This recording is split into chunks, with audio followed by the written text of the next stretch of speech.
A sud contro nord e non viceversa, dura presa di posizione del governatore Zaia dopo le parole del collega campano De Luca. Chiudere le regioni che viene dal settentrione, ipotesi improponibile, dice. Ma Zaia è tornato anche sul tema della ripartenza dopo il no del governo, sperava e spera ancora in segnali da Roma. Il sottosegretario Baretta no, a fuga in avanti, apertura deve essere omogenea. Parere opposto per la Industria Veneto Centro, stiamo subendo danni enormi, dovevamo partire prima, le parole del presidente Maria Cristina Piovesana. A jogging senza mascherina viene avvicinato e picchiato, il racconto di un ingegnere di Albignasio fa discutere. A Ponte nelle Alpi invece un giovane insulta la polizia che lo multa perché senza mascherina e posta il video su Facebook e viene querelato. Domani diverse strutture private inizieranno a eseguire su prenotazioni test rapidi, cauta l'ULS 2, l'ansia da coronavirus è comprensibile, ma noi procediamo con i tamponi. 100 soldati e 50 volontari della protezione civile in campo per sanificare oggi la città di Conegliano, no a prodotti chimici, utilizzato un getto a vapore ad alta pressione, primo esempio in Veneto. Domani in diretta su Antena 3 la messa della chiesa di San Rocco con la benedizione del patriarca e l'invocazione contro la peste del 1576. A Treviso invece la cerimonia con il vescovo che parla di una nuova economia da ripensare.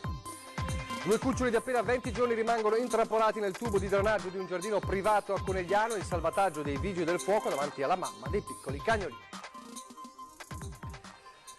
Per gli spettatori di Antena 3, buonasera e ben ritrovati. Allora il telegiornale di Treviso, raccogliamo dunque il testimone da Cristina Arboit che ha proseguito la edizione straordinaria nel pomeriggio e dunque ripartiamo come sempre dai dati dell'azienda Zero, del bollettino molto velocemente. I dati che ci parlano di contagi arrivati alla cifra, la vediamo dovremo vederla nel dettaglio, a 10.210 casi positivi attuali, quindi non considerando il consueto numero totale che viene anche comunque registrato dall'azienda Zero, che riporta anche i casi dei negativizzati e i casi dei decessi che sono aumentati anche in queste ore, come sappiamo, come abbiamo raccontato anche nella giornata di oggi, mentre il dato positivo è un calo ulteriore di ricoveri sia nell'area non critica che nelle terapie intensive, è un calo anche, come vediamo, delle persone in isolamento. Tutte cifre insomma che abbiamo raccontato oggi nel corso della nostra diretta, nella quale abbiamo assistito ancora una volta al punto stampa del governatore Zaia che tra i tanti temi, oltre alle riaperture, al tema delle ripartenze e al tema delle case di riposo, è tornato a parlare anche della decisione, delle ipotesi di chiusura di regioni del sud, soprattutto a chi viene dal settentrione, nello specifico il collega campano De Luca, e le parole insomma sono state molto chiare, quelle di oggi del governatore Zaia. Finitela di dire nord contro sud. Se sono loro che dicono che chiudono le frontiere, sarà sud contro nord o no? Una volta nella vita è possibile che dite anche questo? Cioè, loro propongono di chiudere i confini regionali, la Campania. I titoli nord contro sud. È sud contro nord sta roba qua, altro che nord contro sud.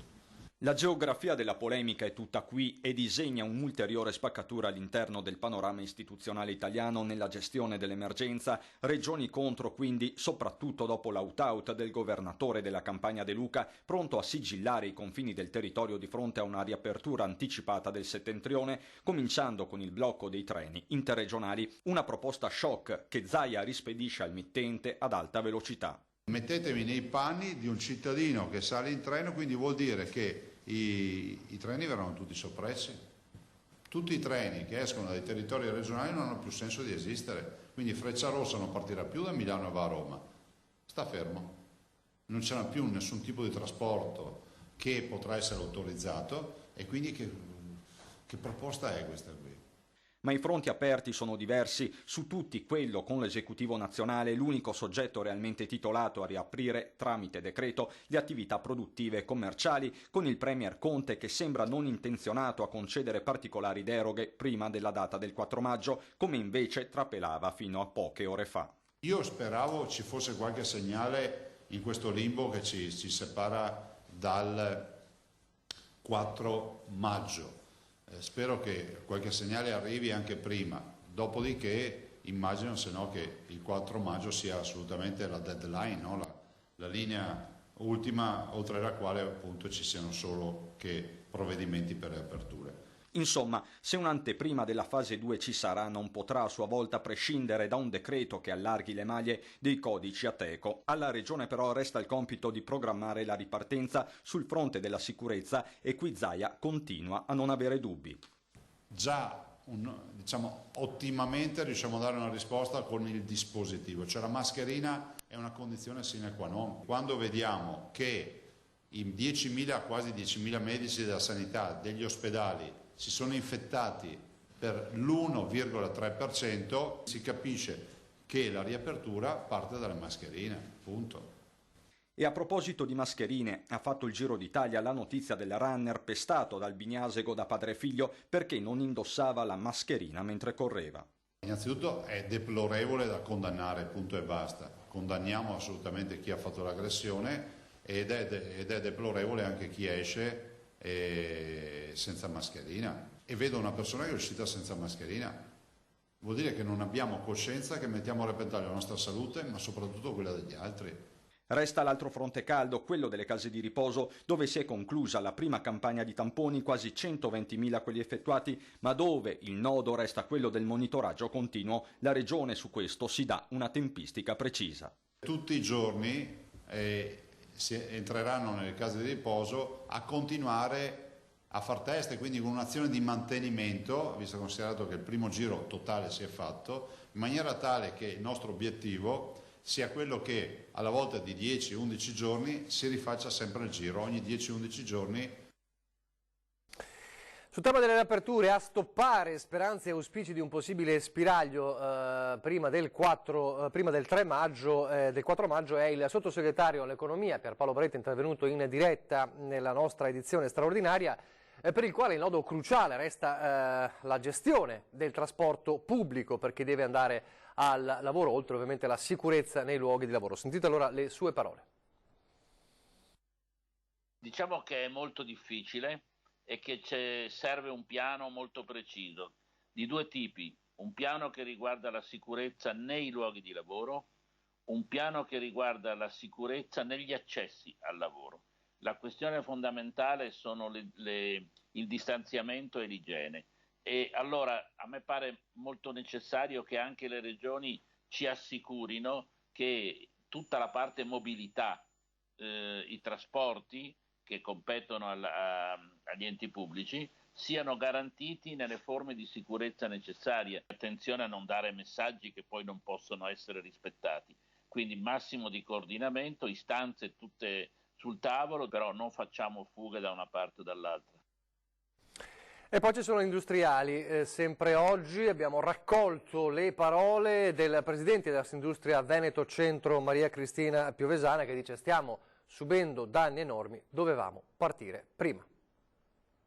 Il 40% delle imprese ha problemi gravi. 15-20 giorni fa era circa il 14% delle imprese, perciò significa che questo lockdown effettivamente sta facendo molto male alla nostra economia. L'emergenza economica è tutta qui nelle cifre che Confindustria ogni giorno registra attraverso il suo centro studi, una caduta libera che potrebbe essere arrestata solo con l'effettiva partenza della fase 2. La data del 4 maggio, ha confermato il Premier Conte, è perentoria, non ci sarebbero le deroghe di cui si è parlato per tutta la settimana, come per la moda o il settore auto. Questa era la richiesta degli stessi industriali e di buona parte delle categorie economiche venete. Era anche tempo che venisse fatta chiarezza e perciò se il 4 maggio sarà la data di apertura di tutti, bene così. Dopodiché ci potevano essere anche delle aperture differenziate, perché a onor del vero questo è un paese che ha industrie e filiere molto diverse. Del resto i competitor non stanno ad aspettare, né tantomeno i fornitori.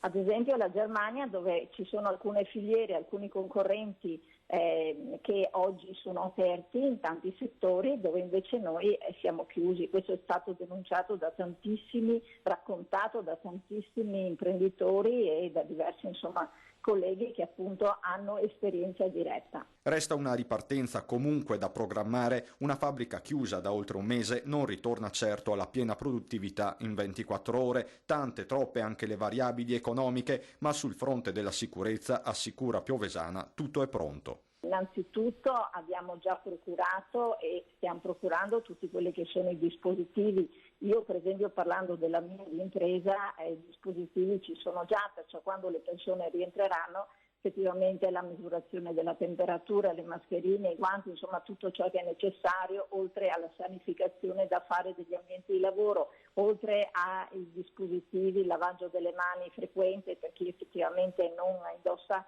guanti. È chiaro che questo è un must. Nel frattempo da giorni c'è massima attenzione da parte del Viminale in tutta Italia sui rischi di violenze segnalati dai sindacati dei bancari per domani, quando gli istituti riceveranno le richieste di finanziamenti previste dal decreto imprese.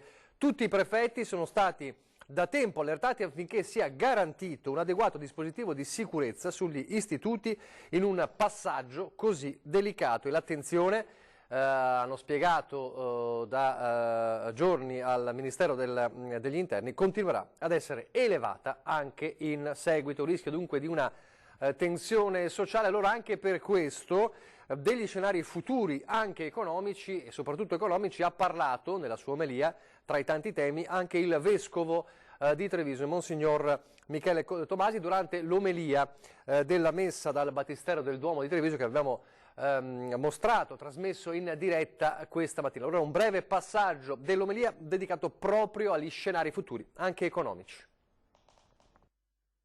Possiamo e dobbiamo ricominciare da qui, dalla frazione del pane, dall'Eucaristia a cui ci aggrappiamo con tutte le nostre forze, con l'ostinazione di chi sa che questa mensa è fonte di vita, convocazione di un popolo che qui impara a essere profezia e dono di solidarietà, di giustizia e di pace, e che questo lungo digiuno ci insegni almeno ad andare un po' più in profondità, convinti che sia possibile un'economia che funziona proprio perché non rinuncia ad essere umana e sostenibile. E se non troveremo le ragioni per una grande collaborazione di tutti, se non saremo disposti a rivedere il fine e il senso del nostro stile di vita, sarà il sistema intero ad uscirne più debole e fragile, perché tutti siamo legati a tutti e non ci si salva da soli. Parole chiare, quelle del vescovo di Treviso, Monsignor Michele Tomasi. Ripensare dunque un'economia più umana e sostenibile in futuro, partendo proprio da questa emergenza, da quello che ci sta insegnando in questo periodo. Torneremo a parlare di celebrazioni. Oggi abbiamo trasmesso in diretta anche la messa dalla chiesa di San Rocco con la benedizione del Patriarca, ma ci torneremo fra poco. Torniamo invece al punto stampa sempre di oggi a Marghera, nel quale Zaia, tra i tanti temi, ha toccato nuovamente il tema delle elezioni, il dibattito sulle elezioni. Domani attesa la decisione del governo sulla finestra di voto per le regionali e Zaia ribadisce votare il prima possibile e spiega anche il perché. Ci sono 6 regioni e un bel po' di comuni che scadono a fine maggio, cioè finisce il loro mandato o la loro legislatura a fine maggio. Ci sono 2 ipotesi: fare una proroga come vorrebbe qualcuno fino a ottobre-novembre e quindi pagare lo stipendio a degli amministratori prorogati, no, che non hanno più titolo per governare ma verrebbero proprio con una legge prorogati, oppure dire, come sostiene un'altra linea di pensiero, cioè quella ad esempio dei governatori, che è giusto andare al voto il prima possibile, compatibilmente con il rispetto di tutto quello che è il tema sanitario. Allora, se si va il prima possibile, sembra che il prima possibile siano i primi di luglio, saremo davanti a uno scenario nel quale, se è vero che il 4 maggio si apre, si riparte, vuol dire che dopo 2 mesi dalla ripartenza uno non è che può dire non c'è nessuno in giro. stiamo parlando di 2 mesi e un po' di giorni, quindi non è vero questo, non è che si va a votare domani mattina e siamo ancora tutti a casa chiusi in casa. Punto, dico questo, io penso che sia giusto che i cittadini possano eleggere i loro rappresentanti. Sembra ci sia una proposta del governo per dedicare questa finestra di luglio alle regioni, e non nego che le regioni sono d'accordo, ma dico anche che secondo me è intelligente come soluzione. Perché? Perché vi ricordo che l'OMS ha certificato che avremo un'altra ondata di coronavirus a settembre, ottobre, novembre, insomma l'autunno. Prevedere una data per le elezioni in autunno significa, primo, non andare più a votare, perché se torna l'infezione non si va più a votare. A quel punto la proroga non sarà più di 6 mesi, ma ad libitum, no? Andremo all'estate. 2, i governatori in ogni caso devono avere pieni poteri, e questi escono solo dalle urne, perché sono coloro che gestiscono la sanità. Non è che tu puoi mettere lì a gestire la sanità uno che è già scaduto da 6 mesi e non può... Cioè, capite che è una roba imbarazzante? Capisco che c'è gente che si sta struggendo, sta perdendo ore di sonno per sta roba qua. Io no di certo, le perdo per altro, ma non per le elezioni. Allora, ho letto da qualche parte che qualcuno illuminato ha detto che si potrebbe andare a votare il 15 settembre. Vuol dire che un mese prima è il 15 agosto, cioè facciamo la campagna, visto che hanno detto che è una limitazione della democrazia andare a votare a luglio. E a voi sembra una libertà della democrazia chiedere ai cittadini di partecipare a una campagna che inizia a Ferragosto?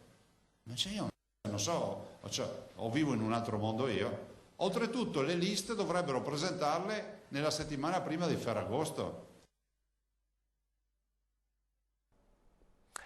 E su questo, sempre il sottosegretario Pierpaolo Baretta, oggi con noi in diretta, conferma esiste sul tavolo del governo un'ipotesi di finestra dal 12 di luglio per le regioni, ma un voto in quel periodo è rischioso, sottolinea l'esponente del Partito Democratico, che ricorda anche in poche parole le modalità di decisione sulle date sia delle amministrative che delle regionali. Sentiamolo. Il governo decide le amministrative dei comuni e dà delle finestre per quanto riguarda le regioni.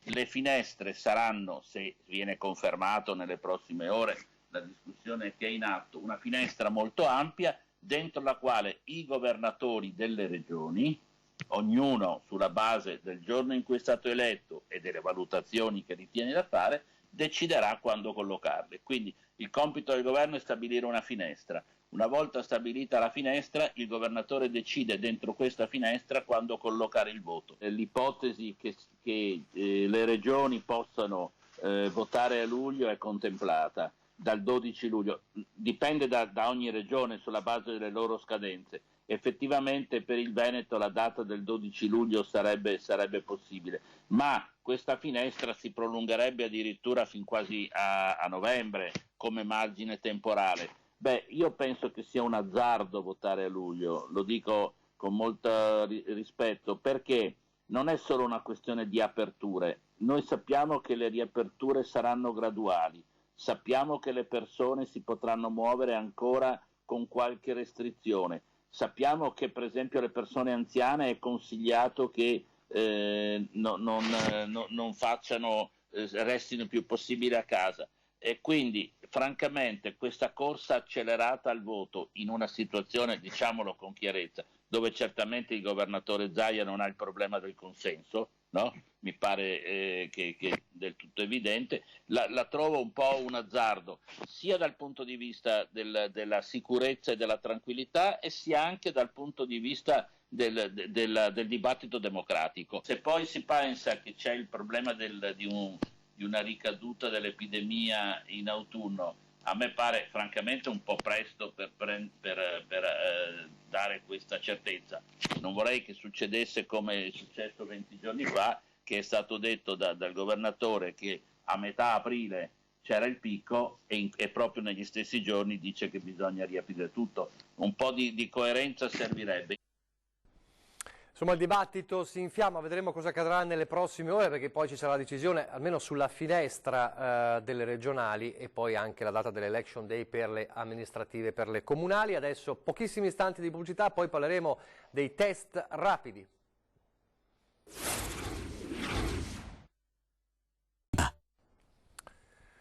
Rieccoci allora in diretta. Nella giornata di domani diverse strutture private inizieranno a eseguire su prenotazioni test rapidi nella Marca trevigiana. Cauta però l'ULSS 2 che dice l'ansia da coronavirus è comprensibile, ma noi procediamo con il tampone.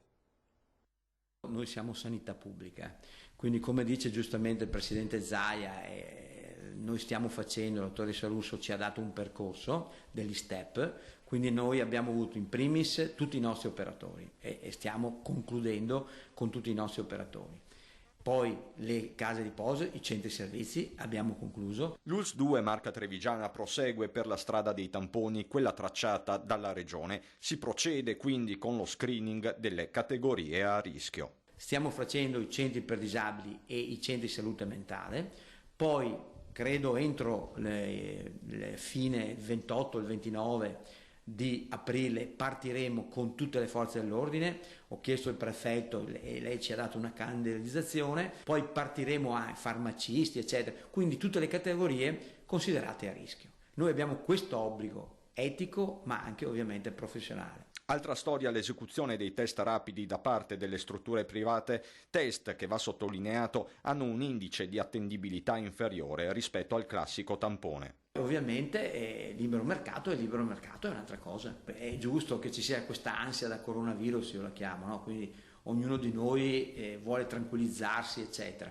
L'unica cosa che penso è questa, che nel momento in cui il cittadino sia ovviamente positivo a questo test serologico, per ovvie ragioni deve mettersi in quarantena. Quarantena che deve seguire un percorso che può portare all'effettuazione del tampone da parte dell'ULSS solo attraverso il filtro del medico di base e la comparsa di sintomi. Insomma, il soggetto positivo al test rapido non può pretendere il tampone in maniera automatica. Assolutamente no, lo può pretendere telefonando al proprio medico di famiglia che fa il filtro vero, perché il medico di famiglia è la persona che ovviamente riesce a capire se quei sintomi sono collegabili ovviamente a una possibile infezione importante che la persona potrebbe avere essendo risultata la stessa positiva al test serologico. Allora in quel caso là il medico curante è lui che fa la richiesta e subitaneamente dopo fatta la richiesta nel giro di un giorno viene organizzato e viene fatto il tampone. A proposito di ULSS 2, commuove il web il messaggio postato sulla pagina Facebook dell'azienda sanitaria di Francesca, un'infermiera dell'ospedale di Montebelluno, con una nuova esperienza alle spalle, con una nuova consapevolezza, scrive Francesca: ho sempre immaginato così di fare l'infermiera, determinazione e coraggio per un qualcosa che ritengo essere la mia vera natura. Sono fiera di quello che siamo stati e di quello che siamo potuti essere insieme. Ringrazio chi ha incrociato la mia strada in questo particolare momento. Sorrisi e lacrime hanno accompagnato, scrive Francesca, queste mie giornate, ma mai una sola volta ho pensato di poter essere in un altro luogo. Un grazie di cuore a questo mio meraviglioso lavoro. Il messaggio di questa infermiera di Montebelluno. Adesso da Montebelluno a Conegliano, dove per tutta la giornata camion e soldati dell'esercito e uomini della protezione civile hanno provveduto a sanificare la città. Prima esperienza in Veneto del genere, tra l'altro senza l'utilizzo di prodotti chimici. Essendo la prima volta in Veneto che facciamo questa cosa, abbiamo avuto la massima disponibilità di tutti quanti, dalle forze armate sia alle forze civili, e stiamo riuscendo a fare un bel lavoro nella città di Conegliano. Sanificare la città dal coronavirus. Questa è la volontà del sindaco Fabio Chies, maturata con l'esperienza personale del contagio che l'ha portato in isolamento per oltre 2 settimane. Un'idea diventata un esempio possibile per tutte le città grazie all'esercito. Il modo migliore per fare un'operazione massiva in un giorno solo era quello di chiamare l'esercito. Devo dire che l'esercito ha risposto prontamente, con più di 26 mezzi divisi in 9 squadre sul territorio. Oltre 100 uomini tra gli alpini del Terzo Artiglieria della Montagna e del logistico Pozzuolo del Friuli, più 50 uomini dalla protezione civile. tutti impegnati a lavare ad alta temperatura l'intero territorio comunale. L'ignizione viene fatta con una apparecchiatura che si chiama Sanijet ed utilizza esclusivamente vapore ad alta pressione a una temperatura di circa 150-160 gradi centigradi. Quindi qui non c'è un utilizzo di ipoclorito di sodio, di varachine insomma? No, non c'è nessun utilizzo di prodotti chimici perché a questa temperatura non è necessario, in quanto il virus resiste per pochissimi secondi a una temperatura come questa, non c'è bisogno di usare materiale che potenzialmente potrebbe essere inquinante. Per tutta la giornata hanno operato questi gruppi in un Conegliano deserto, significando strade, marciapiedi e entrate ai parcheggi costantemente supportati dagli alpini dell'ANA. Da sempre, dall'inizio dell'emergenza, qui a Conegliano, nel portare i pasti caldi, nel portare le ordinanze che da subito il nostro sindaco ha voluto informare la propria popolazione, gli alpini c'erano e la sezione c'era. Per gli alpini in armi più che una missione un dovere verso la città che dà il nome allo storico gruppo di artiglieria da montagna. Qui ci sono schierati tutte le forze dell'esercito presenti sul territorio, coordinate dal comando delle forze operative nord di Padova. Io sono il comandante di una task force, ma è corale lo sforzo ed è l'abbraccio ideale della difesa e dell'esercito alla città di Conegliano. Una lotta e un impegno continuo nella lotta al virus, che vede in prima fila il sindaco toccato personalmente dal contagio. Cosa le ha insegnato l'esperienza del coronavirus? Mi ha insegnato innanzitutto che può capitare a tutti e mi ha insegnato anche che il cuore delle persone è grande. In questi 20 giorni in cui sono stato in quarantena, molte sono le persone che mi hanno manifestato stima, apprezzamento e affetto soprattutto. Ho sentito il cuore della città battere vicino e vi assicuro che è la cosa che mi ha consentito di uscire nel più breve tempo possibile. Da Conegliano Oderzo, dove da mercoledì torna il mercato settimanale, ma con alcune novità. Mercoledì torna il mercato a Oderzo, un segnale importante sulla strada di un ritorno graduale alla normalità dopo 2 mesi di chiusure totali causa contagio. Ad annunciare la riapertura il sindaco Maria Scardellato, che però ci tiene a sottolineare. Chiaramente non è il mercato di una volta, la preoccupazione è legata al fatto che a Oderzo il mercato è molto grande, attira molta gente, magari con una bella giornata la gente proprio viene attirata ad uscire e quindi la preoccupazione non era tanto la gestione all'interno dell'area recintata quanto la quantità di gente che poteva essere attratta fuori casa e quindi abbiamo pensato di garantire la sicurezza spostando l'area mercatale nella ex area del Foro Boario e facendo accedere solamente in ordine di arrivo solamente la gente che arriva in macchina, quindi le persone aspettano in macchina, secondo l'ordine di arrivo entrano, quindi entrate contingentate e niente coda e niente affollamento, finita la spesa si deve risalire in macchina e andare via. Mercato contingentato sia negli spazi che nella tipologia dei banchi, ma pur sempre riaperto e con gli orari di sempre, ci tiene a sottolineare il sindaco. L'orario del mercato solito, mercoledì quello solo l'alimentare, cioè il mercato corrispondente al solito mercato del mercoledì ma solo l'alimentare e il sabato, però non il 25 perché è festa, il sabato il mercato quello chilometro zero, sempre comunque nell'area del Foro Boario e sempre con l'accesso solo in macchina. So che è molto contestato il fatto dell'accesso solo in macchina perché la gente dice ci voleva andare a piedi, però purtroppo è proprio quello che dobbiamo evitare, che la gente vada a piedi per farsi la passeggiata, in bicicletta per farsi così, perché è comprensibile la voglia di uscire, ma purtroppo non ce la possiamo permettere e quindi consentiamo la possibilità di andare a fare la spesa ma in auto. C'è chi dice ma no, chi non ha l'auto andrà al supermercato. Ancora Oderzo, ma stavolta per un dono particolare di Savno all'ospedale. Sono arrivati all'entrata dell'ospedale di Oderzo con un furgone poco prima del cambio turno nei reparti. Personale della Savno, ma anche il presidente della società e quello del bacino dei comuni serviti dall'azienda. Tutti impegnati nel preparare un piccolo grande segno di gratitudine nei confronti di chi da 2 mesi in questi reparti cura i contagiati e combatte il coronavirus. È l'unico posto dove facciamo lavorare i senatori, è questo. I senatori che viene anche i Battute che sottolineano l'atmosfera carica di positività in un momento difficile della nostra storia. Ed è per questo che l'idea del presidente Giampaolo Vallardi è stata subito condivisa con il numero 1 di Savno, Giacomo De Luca. È una forma per dare il nostro appoggio e la nostra gratitudine a quelli che lavorano per noi e per stare attenti a quello che succede con il Covid e col resto. Ma perché proprio delle orchidee? perché è fuori più bello per le persone che si danno più da fare. Questo penso che sia l'omaggio giusto, insomma. Per un'orchidea è il fiore certamente più bello. La gratitudine deve essere la più forte e quindi si sposa benissimo. A condividere l'iniziativa anche tutti i sindaci del territorio rappresentati dal primo cittadino di Ponte di Piave. Un grazie a tutte queste persone che dal territorio ai dipartimenti e proprio all'ospedale, alle funzioni territoriali sono sempre presenti, e alla direzione generale, al dottor Benazia, al dottor Del Re, al direttore sanitario, alla dottoressa Tomasella, davvero un team che ci sta seguendo H24, grazie davvero a tutti quanti e alla squadra con tutti quanti i sindaci. Un gesto che va a sommarsi ai tanti giunti qui come negli altri ospedali della Marca. Dimostrano la solidarietà di tutta la popolazione, sono arrivate cose più varie, focacce, uova di cioccolata, cioccolate, pizze, di tutto. Questo è un segno che resta un po' di più degli altri e è stato particolarmente apprezzato da tutto il personale. Una consegna semplice e diretta al personale che entrava o usciva dal turno, ma anche a chi, ancora bardato con i dispositivi anticontagio, ha raccolto le orchidee per i colleghi impegnati all'interno ad accudire i pazienti. Cosa volete dire ai cittadini, visto che voi siete in prima linea? Sempre forti e sempre avanti, sempre. Il bel messaggio dei dottori e degli infermieri, insomma di chi è in prima linea. Adesso torniamo a parlare delle celebrazioni di oggi. Abbiamo mostrato una parte dell'omelia del vescovo di Treviso, Monsignor Michele Tomasi, adesso invece guardiamo la celebrazione del patriarca di Venezia questa mattina nella chiesa di San Rocco, l'invocazione alla reliquia di San Rocco, invocato ieri nel passato a protezione della peste e oggi della nuova pestilenza, il coronavirus.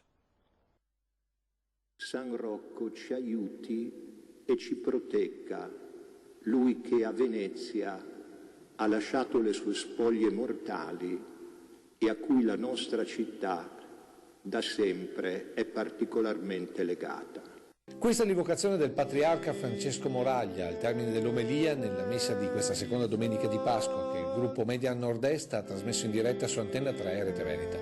Un richiamo al santo protettore dalla peste, invocato dai veneziani nel 1576, quando il morbo nero per 2 lunghi anni fece oltre 50.000 morti in città e nell'entroterra veneto. Ecco il perché della scelta della chiesa di San Rocco vicino ai Frari per la celebrazione odierna, in un tempo dove alla peste si è sostituito il coronavirus. La scuola grande perché ci permette di vivere un momento in cui la realtà si incontra con la storia, con San Rocco. E a invocare la protezione al santo tutta la cittadinanza, idealmente rappresentata dal sindaco Luigi Prugnaro, presente tra i banchi vuoti di uno tra i più suggestivi edifici sacri di Venezia. La sapienza del Vangelo ispiri giuste decisioni da chi detiene responsabilità pubbliche e accompagni l'agire solidale di ogni uomo e donna. Preghiamo.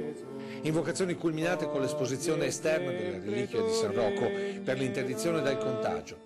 E poi l'indulgenza plenaria impartita dal Patriarca che ha chiesto un impegno di fede utilizzando le moderne tecnologie. Abbiamo tutti il cellulare, proclamiamo la sveglia del cellulare alle ore 15, anche solo in modo delicato il suono.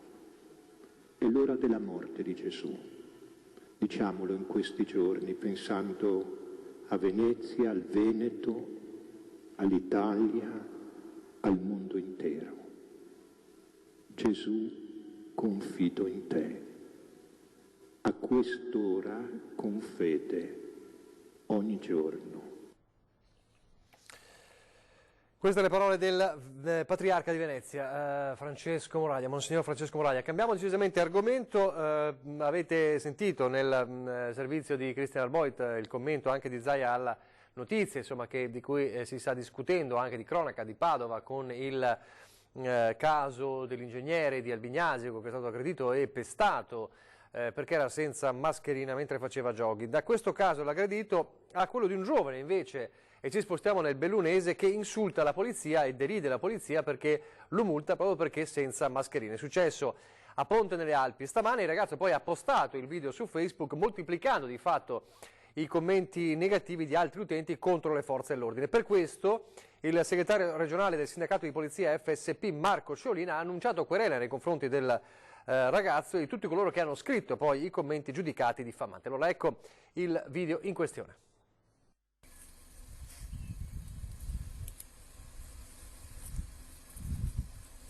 Sta registrando? Certo. Ok. È un dato di fatto oggettivo che siete senza mascherina? Certo, sono senza mascherina. Perfetto. Ok. È un dato di fatto oggettivo che viviamo insieme e sono senza mascherina fuori all'aria aperta? Ma lei si rende conto, di quello che sta dicendo?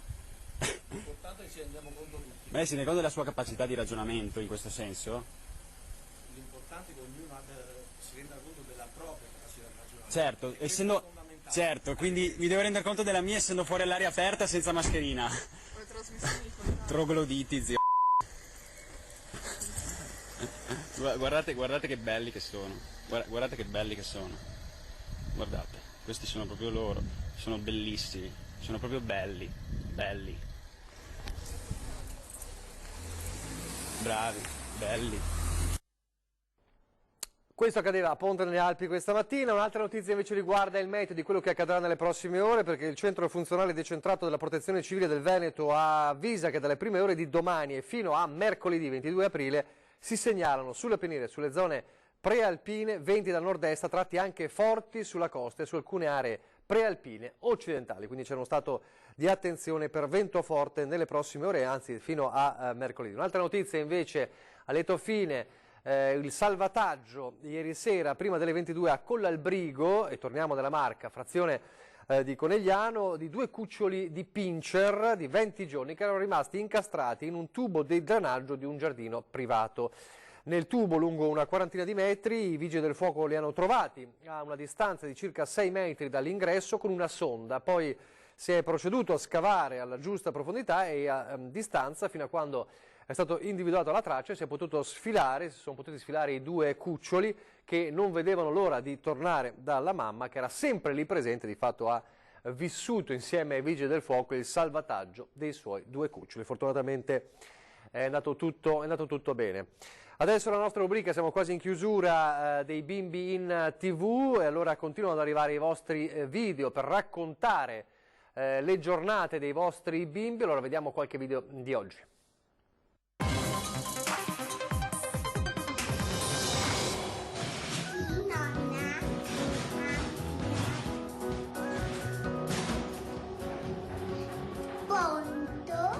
Ada a Musile di Piave sente la nonna al telefono, l'unico modo per ora di stare insieme. Bimbi in TV continua e continuano ad arrivare i vostri video, protagonisti piccoli e la loro quotidianità ai tempi del coronavirus. Come Alice, che a Chirignago si dedica al giardinaggio. Ciao a tutti!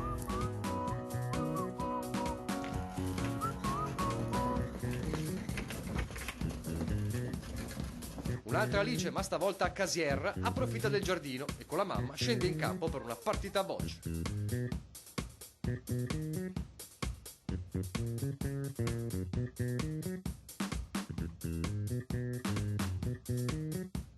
E poi c'è Antonio ad Ossonna, un programma giornaliero, niente male.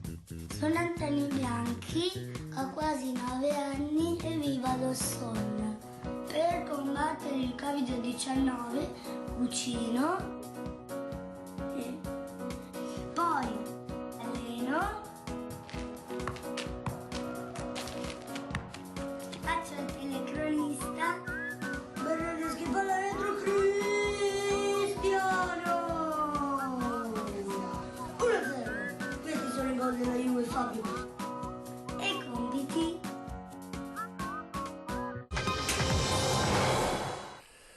Complimenti ai bimbi in questi video. Allora vi ricordo qual è il metodo per mandarci i vostri video, lo vediamo nel cartello, video che dovete registrare in orizzontale possibilmente via WhatsApp al 351 175 5340, quindi per raccontare i pensieri, raccontare le attività dei bimbi in questi giorni particolari di isolamento, ma poi vedremo anche in futuro, quando usciremo da questa emergenza, continueremo a raccontare anche i bimbi in TV al di fuori del coronavirus, e lo speriamo vivamente. Adesso allora vi lascio le previsioni del tempo, poi di nuovo Christian Arboit, l'ultima parte dell'edizione straordinaria di oggi.